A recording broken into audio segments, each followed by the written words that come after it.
Eu tive a sorte de sair e trabalhar numa reciclagem, fui beneficiado com isso, mas tem muitos jovens, outras pessoas que não conseguem, né? Então hoje, quando o egresso ele sai do sistema, ele enfrenta muito preconceito, tipo, as empresas exigem uma carta de bons antecedentes, um currículo. Então, uma pessoa que teve a vida toda presa, quem que vai ter um currículo? Quem que vai ter uma carta de bons antecedentes? Então são exigências que inviáveis para um egresso, né? Então essa é a nossa luta, esse é o nosso projeto. Podvirts. Juntos por um ciclo virtuoso de conteúdo. O seu podcast de novidades promissoras, iniciativas positivas, ações solidárias e entrevistas inspiradoras. Esse é o Podvirts, o lado bom de tudo. Disponível também em vídeo no canal do R7 no YouTube. É só acessar youtube.com/R7. Eu sou Adriana Amaral e para quem não acredita em reviravoltas e acha que empreender é difícil, a gente vai descobrir a história de um menino que cresceu na periferia de Porto Alegre, foi preso por assalto, cumpriu a pena, foi trabalhar como catador e, sem saber o significado da palavra impossível, deu a volta por cima. E hoje é dono de uma usina de reciclagem. Seja bem-vindo, Rodrigo Sabiá. Obrigado pelo convite, né? Primeiramente, obrigado pela essa troca. E acho que é muito importante, não só para mim, mas para aquelas pessoas também que se encontram na mesma situação que um dia eu me encontrei, né? Às vezes a gente está desacreditado e ouvir e ver histórias semelhantes à minha, acho que isso dá uma injeção de ânimo, né? Não só nessas pessoas, mas na sociedade também, acreditar e apostar mais nas pessoas, no ser humano, né? Acho que isso é muito importante. A gratidão é toda nossa em compartilhar a sua história aqui com a gente. Então, bora lá. Eu disse que você cresceu na periferia de Porto Alegre. Onde exatamente? Como era esse lugar? Bom, com 8 anos eu fui morar na Vila Alterechim, fica na zona sul de Porto Alegre. E é uma comunidade pequena, né? Mas onde, como todas as comunidades de Porto Alegre, com violência, vulnerabilidade familiar muito grande. Eu sou filho de mãe solo, eu tenho mais 5 irmãos, hoje 7, né? Porque minha mãe, ela fazem 5 anos que ela adotou 2 meninos, 2 irmãos. Mas quem foi criado desde pequeno pela minha mãe foi eu e meu irmão, né? Porque meus 3 irmãos mais velhos, por a minha mãe ter sido mãe muito jovem, a minha avó acabou criando meus 3 irmãos mais velhos. E aos 16 anos eu sempre fui um jovem, uma criança que ia à escola e ia à igreja com a minha mãe, né? Tanto eu quanto o meu irmão.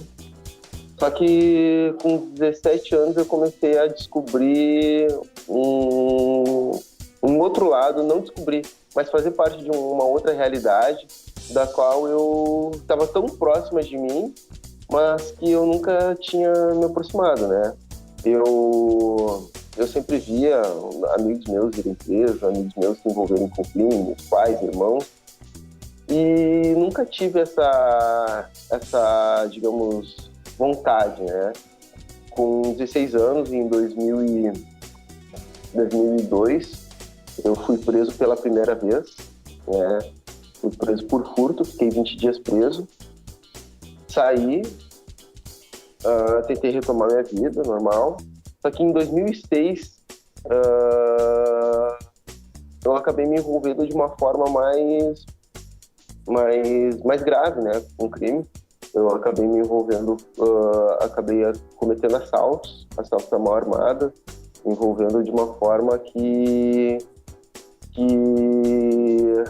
digamos, mais grave, né? Foram ocasiões bem diferentes, né? Na primeira vez eu fui preso por furto, fui preso com rapazes, amigos meus, que eram da comunidade onde eu morava, que já estavam acostumados com aquilo ali. E a segunda vez não. A segunda vez eu fui preso por assalto, fui preso com outros rapazes que regulavam com a minha idade, mas que eram tudo jovens de classe média, né? E que roubavam ali o carro do pai, que sabe que não tinha a menor que tipo, olhava para eles, não existia a menor possibilidade de imaginar que aqueles jovens pudessem se envolver com o crime, né? Naquela mesma região onde nós estávamos cometendo os furtos, tinha um outro grupo cometendo assaltos, né? Assaltando comércios, estabelecimentos. E eu me recordo que quando nós fomos presos, eu acabei respondendo todos esses crimes, tanto os que nós cometemos, quanto os que estavam sendo o outro grupo estava cometendo ali na volta. Pelo fato de eu ser o único negro naquele grupo, né? E naquele outro grupo ter um rapaz negro, então eu acabei sendo reconhecido e nenhum dos rapazes que estavam comigo foram reconhecidos. E então eu acabei tendo na época foi o que mais peguei cadeia, né? Sim. Mais anos de cadeia, eu era tido como o chefe de quadrilha ali, daqueles rapazes, e tanto é que depois todos foram soltos depois de algum tempo de cumprir a sua pena, e eu continuei ainda um bom tempo. Rodrigo, quando você se viu nessa situação, se viu preso ali, né, em meio a todas as dificuldades, o que você pensou? Você falou, é o fim? Acabou? Bom, foi um momento mais difícil da minha vida, assim, sabe? Um momento que, tipo, era a minha segunda vez que eu estava sendo preso, né? A primeira vez eu tinha uma certa curiosidade de saber como é que era uma cadeia.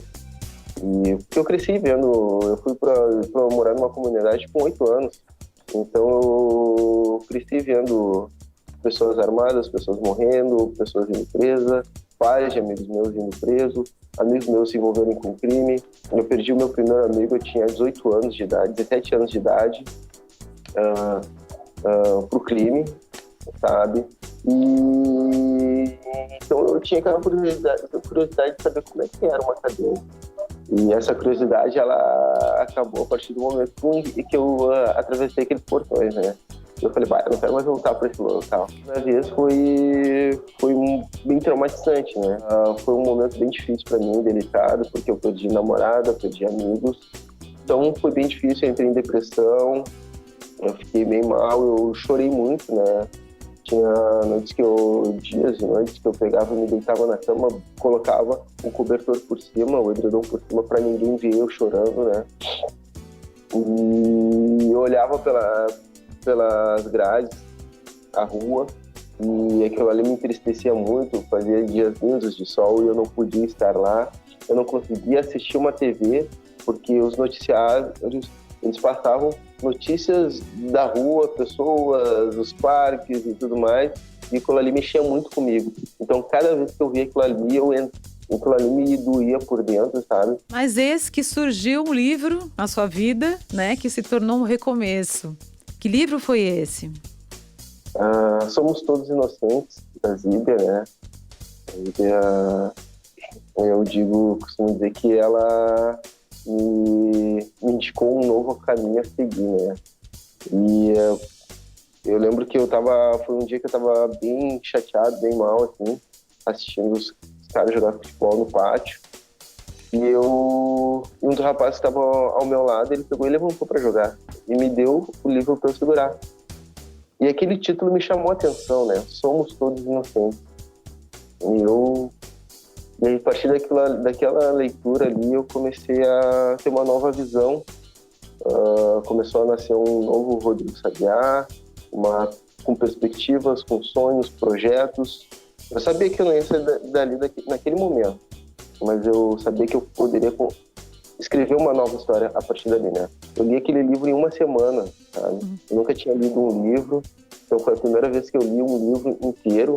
Foi a primeira vez que eu parei, me concentrei em uma leitura, eu me imaginava naqueles personagens, né?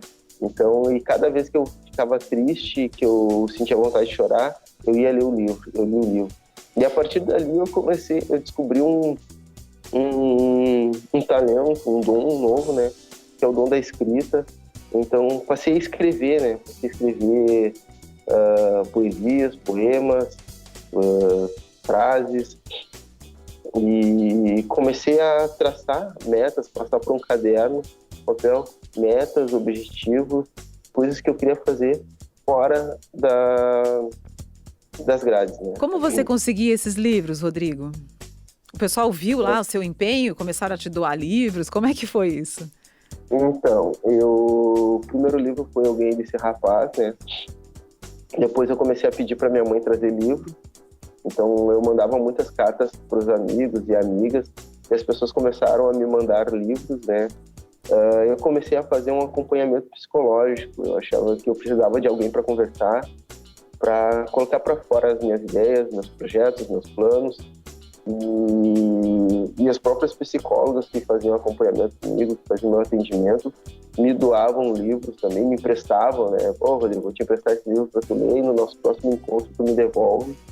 Então, tinha vezes que eu tinha minha prateleirinha, assim, que eu fazia, tinha uns 3, 4 livros para ler. Vinha livros de tudo quanto é lado, assim, sabe? É bem legal. A partir do momento que você começou a fazer a leitura desses livros, você também começou a traçar metas. Você tinha um diário. Quais eram essas metas?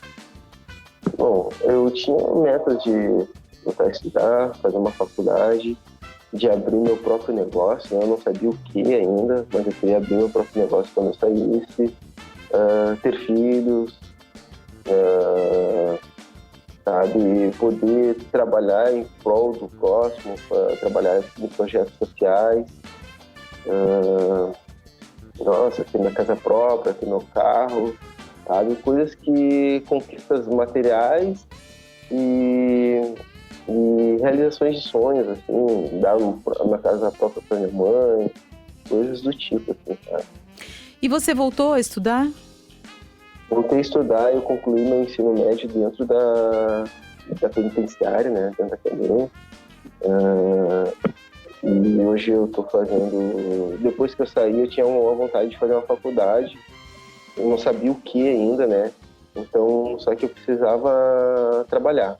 Eu precisava ajudar a mãe em casa, eu precisava ajudar a minha família, eu precisava me estruturar. E então não foi de início que eu procurei fazer uma faculdade, até porque eu tinha dúvidas do que eu queria fazer. Eu queria fazer direito, depois jornalismo, até que em 2018 eu comecei a iniciar esse trabalho com a Agência Besouro, né, com o Vinícius. Eu fiz o curso de empreendedorismo social e comecei a viajar, e eu já tinha o meu negócio na reciclagem. Me surgiu esse convite e eu comecei a viajar, tomei gosto, comecei a trabalhar com jovens, com pessoas de vulnerabilidade. Eu pensei, eu vou trabalhar assistente social, serviço social, algo do tipo. Daí eu comecei, logo que eu saí, eu comecei a trabalhar numa empresa de reciclagem, muito a contragosto, né? Eu sempre fui muito vaidoso, né? E me chamaram para trabalhar através das assistentes sociais, e das psicólogas, que foi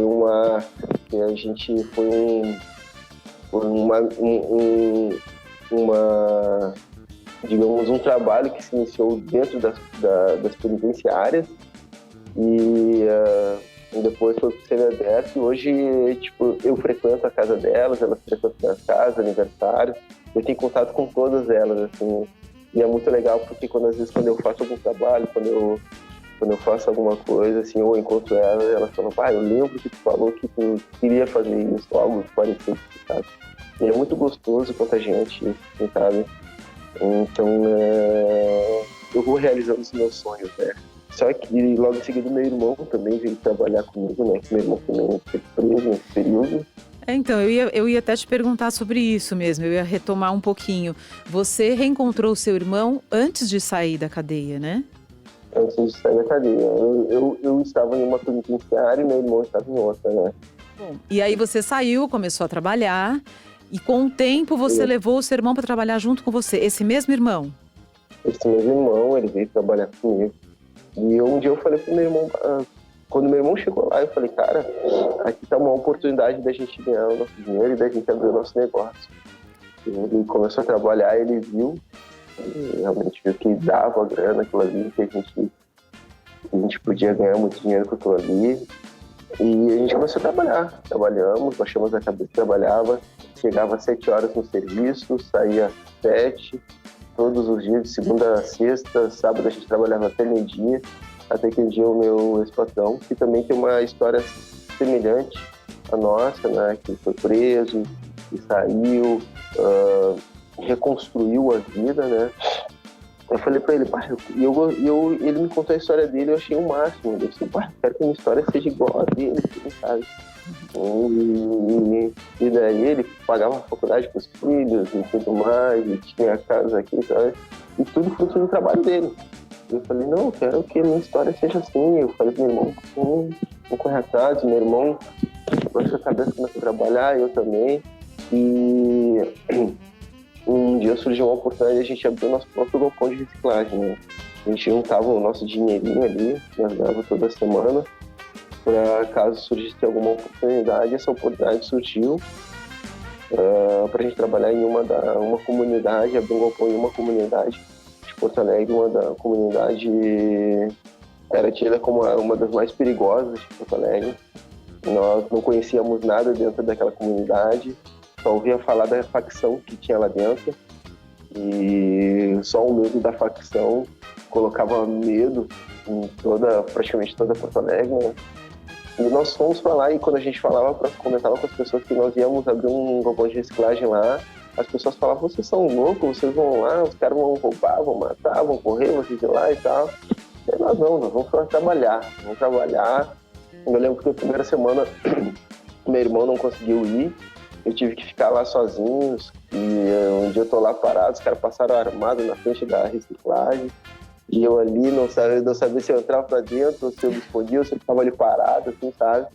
E foram passando, e um parou na cintura dele. Ô, negão, o que vai ser aí?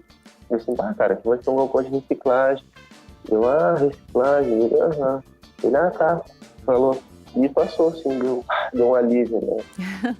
Uma semana bem difícil, assim, e nós não tínhamos cliente, não tínhamos catadores, e daqui a pouco foi surgindo, e meu irmão veio e a gente começou a trabalhar. Sim, vocês foram aprendendo, passaram de empregados a empregadores, né?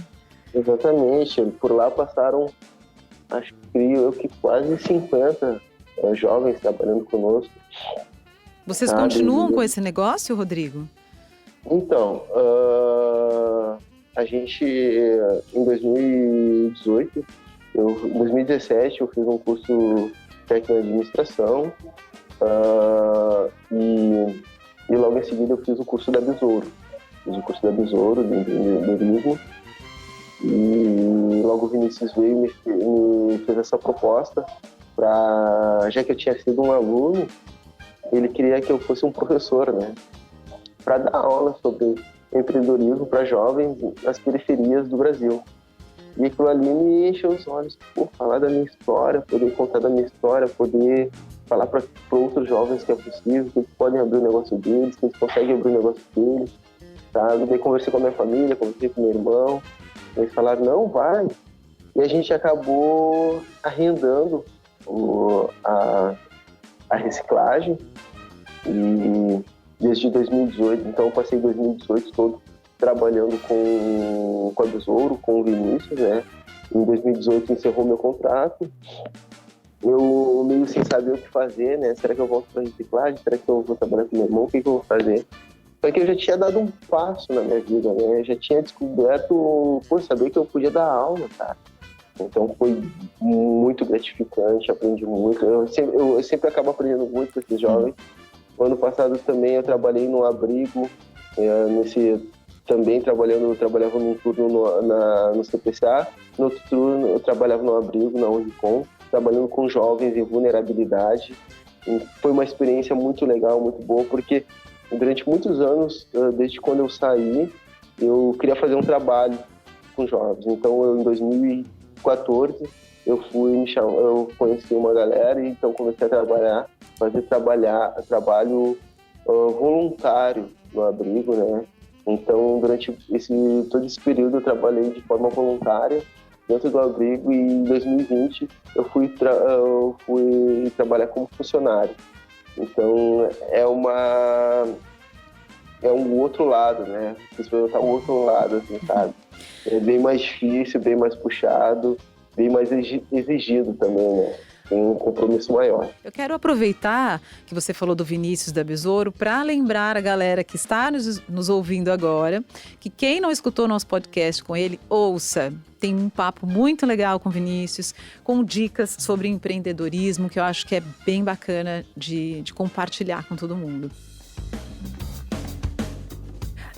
Você me disse, Rodrigo, que lá atrás, quando você estava na penitenciária, você tinha traçado algumas metas. Quais dessas metas você já cumpriu? Uma delas eu estou cumprindo agora, né? Bom, estudar era uma delas, né? Ajudar outras pessoas. Fez faculdade? Fez? Estou fazendo. Falta casar, né? E ter filho? Filho, eu tenho 2. Então já está quase tudo.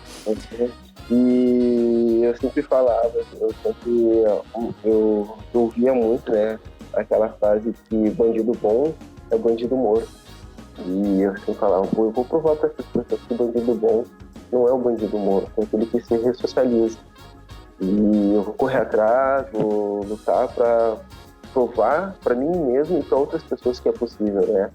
Eu nunca esqueço o dia que eu saí, já estava saindo de prisão na Liberdade, e o policial, ele falou, ele falou, e aí, quando é que vai voltar? E aquilo ali mexeu comigo, assim, de uma maneira, assim, que me deu raiva, me deu tristeza, sabe? Eu falei pra mim, eu pensei em dar uma resposta pra ele, mas eu fiquei quieto, sabe? E falei pra mim mesmo, assim, eu saí chorando, eu vou voltar, tá? Vou voltar, mas não dessa maneira, não algemado, tá? Pra mostrar que é possível. E tive a oportunidade de voltar para dentro de um presídio, sabe? E eu lembro, eu nunca esqueço do dia que eu voltei, que surgiu esse convite, né? Eu tinha passado por tudo quanto é lugar, dando palestra, e surgiu esse convite para ir voltar num presídio. Eu não sabia nem como é que eu ia ir, nem com que roupa eu ia ir, como é que eu ia falar, sabe? E me via muito a fala desse policial, perguntando quando é que eu ia voltar, sabe? E eu me tremia, eu lembro que nessa noite eu não conseguia dormir, porque eu não sabia como que os presos eles iam me receber, como que eles iam reagir à minha história. Mas foi uma das melhores falas que eu tive, onde eu tive um dos melhores retornos, sabe? E isso foi muito gratificante. Eu não esqueço que depois desse dia, anos depois, eu estava caminhando na rua aqui em Porto Alegre, eu encontrei um rapaz e ele falou: tu é o Rodrigo Sabiá, eu lembro de ti quando tu fez lá na penitenciária, e contou a tua história. Eu saí agora, ele com uma mochilinha nas costas, assim, eu vou atrás de um emprego, vou trabalhar e tal, porque a tua história, ela me motivou, eu não quero mais ficar na cadeia, eu não quero mais ficar preso, sabe? E eu dei vontade de abraçar aquele cara ali, assim, tipo, me emocionei muito quando ele falou aquilo ali, sabe? Porque às vezes, tu acha que o que tu faz, o que tu fala, não tá fazendo sentido para aquelas pessoas ali, né? Mas, de certa forma, tu consegue atingir eles. Isso é muito gratificante, é muito gostoso.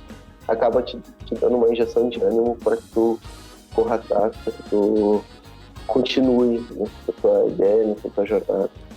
O que o Sabiá de hoje diria para o Sabiá de 15 anos atrás?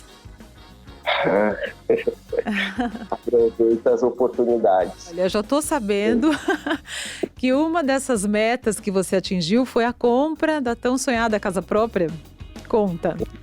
Sim, então durante esse período que eu e meu irmão estivemos presos, minha mãe praticamente perdeu a casa dela, né?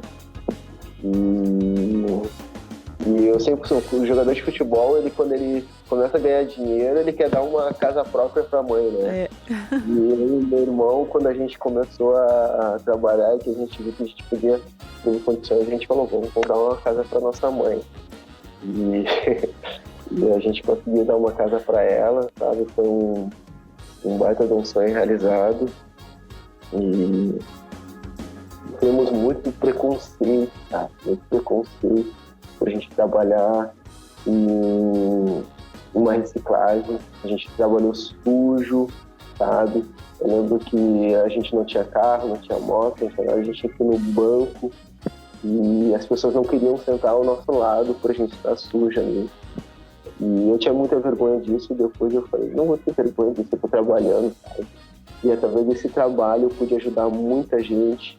A gente conseguiu dar a casa própria da nossa mãe e conseguimos conquistar bens materiais que o crime jamais poderia me dar, sabe?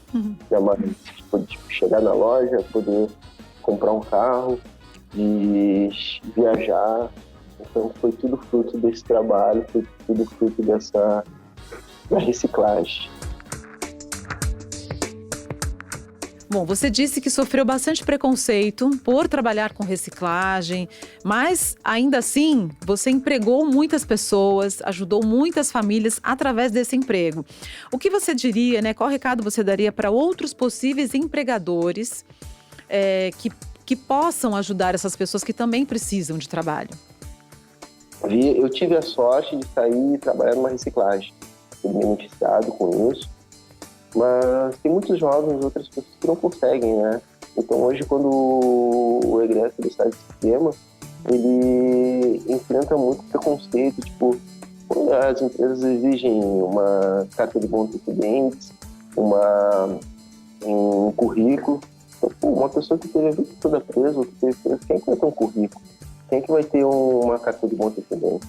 Então são exigências que inviáveis para um egresso, né? Então essa é a nossa luta, esse é o nosso projeto, é dar oportunidade para jovens, né? As pessoas querem segurança, mas para que a gente possa ter segurança, a gente precisa dar oportunidade. A gente precisa dar oportunidade para essas pessoas, porque o crime dá oportunidade. O crime, quando eu saio ali, atravesso a rua depois do prestígio, eu tenho uma boca para traficar, eu tenho armas para assaltar. Então, o crime dá oportunidade, mas a sociedade precisa dar oportunidades e acreditar mais nas pessoas, sabe? Tratar como pessoas, como seres humanos, para que elas possam agir como seres humanos. E que recado você daria para quem acha que não tem condições de empreender ou de buscar uma vida melhor? Cara, primeiramente a gente tem que acreditar em nós, na nossa capacidade, no nosso sonho, né? Eu estava lá desacreditado, era mais um no meio de um monte de jovens e vistos pela sociedade que não tinham futuro nenhum. E o lugar da gente era lá dentro. Mas eu comecei a plantar isso dentro de mim, comecei a plantar todos esses meus sonhos, todas essas minhas metas. E se eu, um dos lugares mais difíceis nós para se estar, conseguir atingir as minhas metas, meus planos, meus sonhos, né? Que ainda faltam, muito ainda. Então, se eu conseguir, acho que vocês também conseguem. Acho não, eu tenho certeza que vocês conseguem. Né? Porque a gente tem que correr atrás dos nossos sonhos, antes mesmo, eu costumo falar, antes mesmo das pessoas, da sociedade acreditar na gente. A gente tem que acreditar, porque se nós não acreditarmos em nós, acho que nada é possível. O que o Sabiá de hoje diria para o Sabiá de 15 anos atrás? Aproveita as oportunidades. Foram muitas oportunidades perdidas, né? Eu costumo falar que eu acabei não aprendendo da maneira correta, da maneira certa, e tive que aprender da maneira mais difícil. E para quem nos acompanha já sabe, Aqui no Podvirtes, nós temos a tradição de encerrar sempre do mesmo jeito. Aí vai. Defina o futuro em uma só palavra, Rodrigo. Amor. Amor e família. Amor salva. Amor salva, e principalmente o amor da família, né? Porque foi o amor da minha mãe que me fez chegar até aqui, né? E ela sempre acreditou em mim, foi a pessoa que mais acreditou em mim e no meu irmão. E assim falava que ela nunca mais ia precisar sofrer pelas coisas que eu fiz, né? Pelos meus erros, né? E que a partir daquele momento eu queria dar só alegria para ela, né? Então o amor dela acho que foi o que até hoje, né? Me faz correr atrás e acreditar mais. Ela é uma inspiração para mim, né? A gente costuma falar hoje, como eu falei, ela adotou mais 2 meninos, um tem 9 e outro tem 8. Eles chegaram lá em casa, um tinha 1 e outro tinha 2. E ela dedicou toda a vida dela para mim, pro meu irmão. E agora que era para ela estar curtindo e descansando, ela está cuidando de mais 2 aninhos lá. Adorei sua história, Rodrigo. É uma história, de fato, muito inspiradora. E eu tenho certeza absoluta que vai inspirar muitas outras pessoas que estão nos ouvindo nesse momento. Obrigada mesmo por compartilhar aqui com a gente, viu?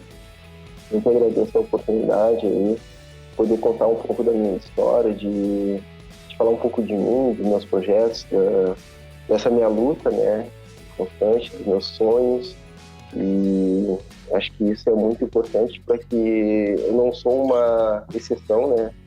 Não sou uma exceção, existem muitos jovens aí que seguem na luta, anônimos, né? Que pais de família. E acho que o que diferencia um pouco a minha história deles, ou o meu trabalho deles, é que eu levo para outras pessoas a minha história e tento fazer com que isso seja uma coisa normal e possível e viável para outras pessoas também, né? Acho que isso é muito importante e quando canais como esse são abertos para nós, isso com certeza é uma grande ajuda, isso dando credibilidade para nós, para os nossos projetos e para nossas ideias. Muito obrigado. Valeu, Rodrigo. E essa foi mais uma edição do Podvirtes, o lado bom de tudo. Um podcast para propagar iniciativas positivas, ações solidárias, novidades promissoras e entrevistas inspiradoras como essa do Rodrigo. Muito obrigada, até semana que vem e lembre-se, esse programa faz parte da família R7 de podcasts. Todos os dias tem novidades para você em r7.com/podcast. Tchau!